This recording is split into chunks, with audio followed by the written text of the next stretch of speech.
Good morning. आज तारीख है 9 जुलाई और सावन का पहला बुधवार है।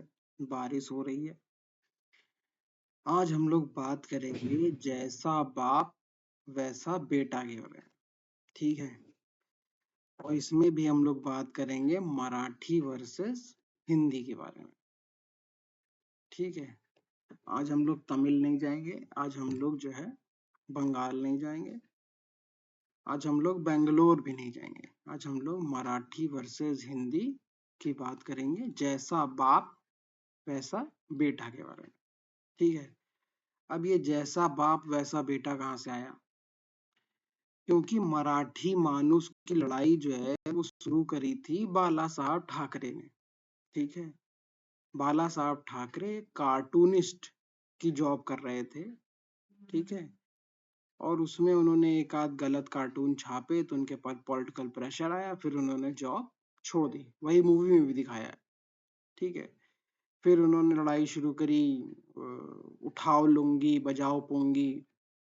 ये बोला गया साउथ इंडियंस के बारे में, क्योंकि उस समय बम्बई जो है वो डॉकयार्ड था। वहां पे बहुत ज्यादा शिप्स आते थे ना, तो शिप्स आते थे तो वो अनलोड होते थे, अनलोड होते थे तो वो आगे जाते थे। तो उसमें बहुत सारा लेबर इंटेंसिव काम है। जैसे यहाँ ट्रांसपोर्ट नगर में मेरी जॉब है, तो वहां पे भी लेबर इंटेंसिव काम है। एक सामान को यहाँ से उठा के वहां रखना है, फिर वो ड्राइवर लेके उसको वहां से जाएगा, फिर उसको कोई उतारेगा।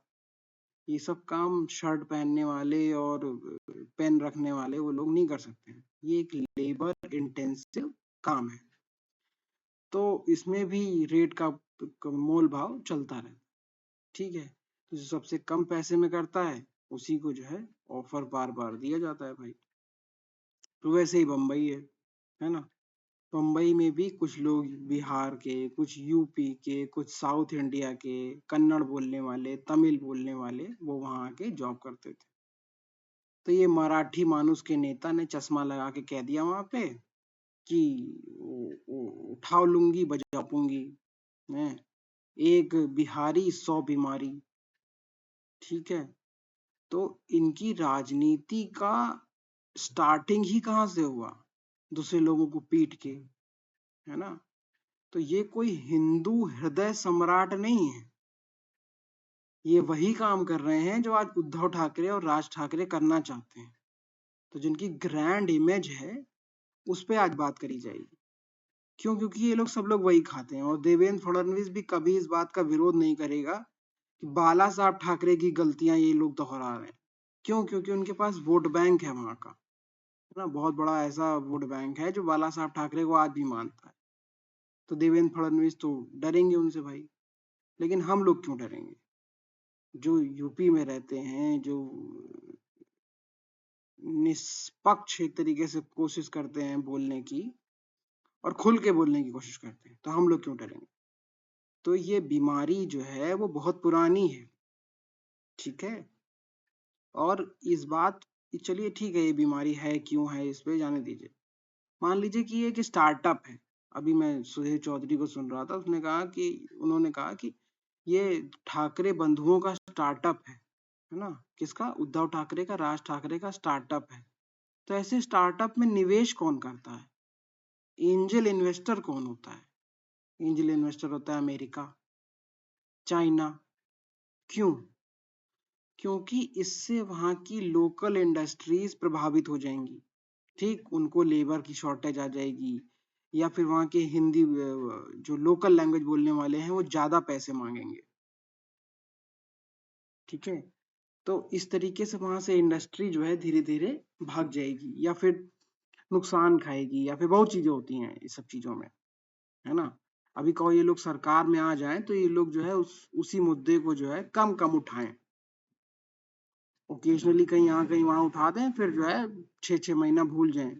कहीं किसी को ना पीटें भाषा को लेके, कहीं किसी को कुछ पता पुराना कहें। ठीक है। तो इस स्टार्टअप में निवेश कौन करेगा? अमेरिका करेगा। क्यों करेगा? क्योंकि अमेरिका के पास फ्री के डॉलर्स हैं। एक स्पोक्स पर्सन मिल जाएगा जो अपने आप को जोर जोर से कह सकता है, I am a mad mad Hindu. BJP वाले तो कहने में डरते थे, ये आराम से चिल्ला चिल्ला कहते थे I am a mad mad Hindu. ये सारी चीजें चाइना ने पहले ही 5 साल 10 साल में सॉल्व कर ली थी। हो सकता है माओ जेडोंग का ये प्लान रहा हो कि after great suffering comes a stronger nation, something like that. तो उन्होंने स्टार्टिंग में ही, मुझे लगता है, ये भाषा का विवाद, ये जाति का विवाद सब खत्म कर दिया। एक ही भाषा मैंडरिन, और एक ही, मतलब 90% तक लोग जो हैं वहाँ पे हान चाइनीज हैं। कैसे कैसे सारे हान हो सकते हैं मेरे को समझ में नहीं आता, लेकिन हैं वहाँ पे। तो उन्हें पता था माओ जेडोंग को कि अगली लड़ाई जो अमेरिका उनके देश में लड़ेगा या लड़वाएगा या उंगल पेंच करेगा, वो यही होगी।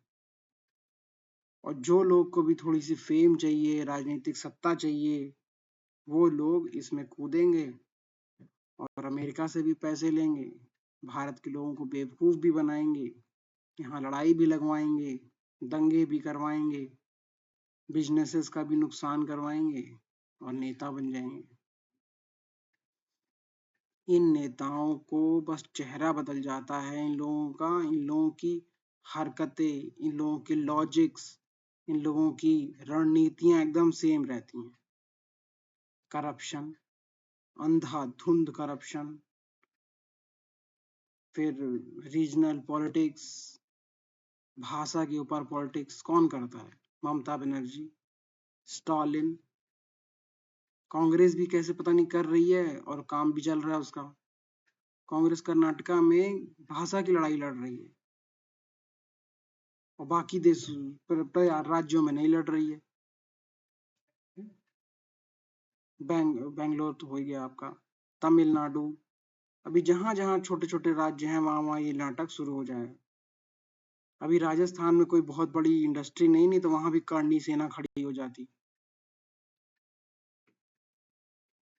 गुजरात में नहीं हो सकता, क्योंकि गुजरात में बार बार एक ही सरकार बनती है, वो सरकार को पता है कि बाहर से लेबर आएगा तभी यहाँ की इंडस्ट्रीज चलेंगी। तो कौन है ये लोग? ये लोग क्या चाहते हैं? इनका लॉन्ग टर्म विजन क्या है? इस बात को समझिए। वो गरीब आदमी जो रिक्शा चला रहा है, वो तो, उसको तो अच्छा लगेगा ही, उसको अगर 20 रुपए ज्यादा मिल जाएंगे जय महाराष्ट्र, जय कर्नाटका, जय बंगाल बोलने पे, उसको क्या दिक्कत है? उसको तो 100 रुपए चाहिए, 50 रुपए चाहिए एक्स्ट्रा। जरूरी नहीं है कि वो बाकी लोगों से नफरत ही करता हो, बट अगर उसको सिर्फ एक नारा लगाने से, कोई बाहर से आया है उसको डरा के 100 रुपया ज्यादा मिल जाएगा तो लेना की कोशिश करेगा ही ना। तो उसके इमोशंस का, उसकी मजबूरी का फायदा ये बड़े लोग क्यों उठा रहे हैं? इनके लॉजिक क्या है? क्या ये लोग ऐसा राज्य, एक ऐसा राष्ट्र बनाना चाहते हैं? जैसे महाराष्ट्र को, महाराष्ट्र में राष्ट्र भी है ना, तो क्या महाराष्ट्र को देश से अलग करके एक राष्ट्र बनाना चाहते हैं जहां पे मराठी बोली जाएगी? एंड गोल क्या है? स्कूलों में मराठी पढ़ाई जाएगी, बॉलीवुड सिनेमा को वहां पे बैन कर देंगे? और फिर मैं कह रहा हूँ कि इससे पहले इनके बाप क्या कर रहे थे, इन पे भी ध्यान देने की जरूरत है। क्या वो एक आइकॉन बनने के लायक हैं कि नहीं है, इस बात को भी देखने की जरूरत है। उनका कंट्रीब्यूशन क्या है? हर जगह में उनका कंट्रीब्यूशन है। वो मंदिर बनवाने आए थे महाराष्ट्र से, वो यहाँ पे यूपी में अयोध्या में मंदिर बनवाने आए थे।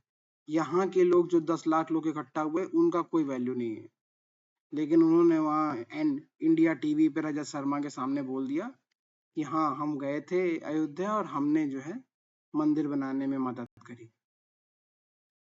तो उस नैरेटिव से देखिए बच के रहिए।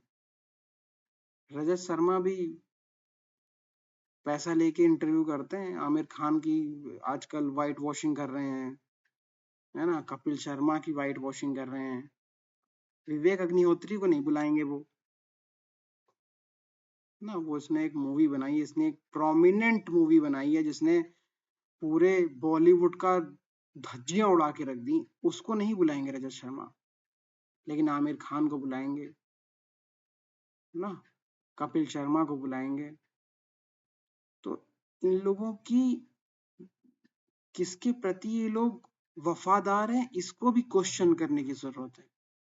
तभी हम लोग समझ पाएंगे कि क्यों ये यूट्यूबर्स देश के खिलाफ बोल रहे हैं। हाईवे नहीं बनने चाहिए देश में, हॉस्पिटल्स वाले चोरी कर रहे हैं, है ना, सब करप्ट है, सिस्टम करप्ट है, नेता करप्ट नहीं है ना, पॉलिटिशियन करप्ट नहीं है, सिस्टम करप्ट है। अगर एक बार नेता सही हो जाए तो क्या करप्शन धीरे धीरे धीरे धीरे कम नहीं हो जाएगा? मेरे पापा बताते हैं कि गुजरात में ट्रक वालों से 10 रुपए 20 रुपए भी नहीं ले सकते पुलिस वाले। ये उनका अपना एक्सपीरियंस है। हो सकता है सच हो, कहीं पे हो सकता है गलत हो, लेकिन अगर गुजरात की सरकार चाह जाएगी तो क्या 10 रुपए 20 रुपए आप ले सकते हो ट्रक वाले से? इस पे बात करने की जरूरत है। पॉलिटिशियंस ही सब कुछ हैं, कोई वैल्यू नहीं है ब्यूरोक्रेसी की। सवाल पूछने की जरूरत है। Thank you. आज तारीख है 9 जुलाई।